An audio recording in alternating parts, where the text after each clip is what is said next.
Première épître de Paul aux Corinthiens, chapitre 2. Pour moi, frères, lorsque je suis allé chez vous, ce n'est pas avec une supériorité de langage ou de sagesse que je suis allé vous annoncer le témoignage de Dieu, car je n'ai pas eu la pensée de savoir parmi vous autre chose que Jésus-Christ et Jésus-Christ crucifié.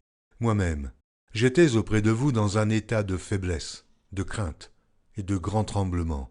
Et ma parole et ma prédication ne reposaient pas sur les discours persuasifs de la sagesse, mais sur une démonstration d'esprit et de puissance, afin que votre foi fût fondée, non sur la sagesse des hommes, mais sur la puissance de Dieu. Cependant, c'est une sagesse que nous prêchons parmi les parfaits, sagesse qui n'est pas de ce siècle, ni des chefs de ce siècle, qui vont être anéantis. Nous prêchons la sagesse de Dieu, mystérieuse et cachée, que Dieu, avant les siècles, avait destinée pour notre gloire. Sagesse qu'aucun des chefs de ce siècle n'a connue, car, s'ils l'eussent connue, ils n'auraient pas crucifié le Seigneur de gloire. Mais, comme il est écrit, ce sont des choses que l'œil n'a point vues, que l'oreille n'a point entendues, et qui ne sont point montées au cœur de l'homme, des choses que Dieu a préparées pour ceux qui l'aiment. Dieu nous les a révélées par l'Esprit, car l'Esprit sonde tout, même les profondeurs de Dieu.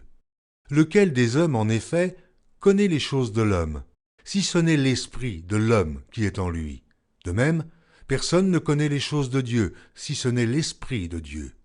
Or, nous n'avons pas reçu l'Esprit du monde, mais l'Esprit qui vient de Dieu, afin que nous connaissions les choses que Dieu nous a données par sa grâce.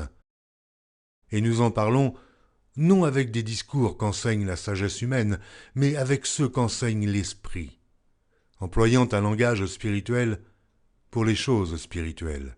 Mais l'homme animal ne reçoit pas les choses de l'Esprit de Dieu, car elles sont une folie pour lui.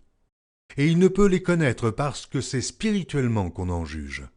L'homme spirituel, au contraire, juge de tout, et il n'est lui-même jugé par personne, car qui a connu la pensée du Seigneur pour l'instruire? Or nous avons la pensée de Christ.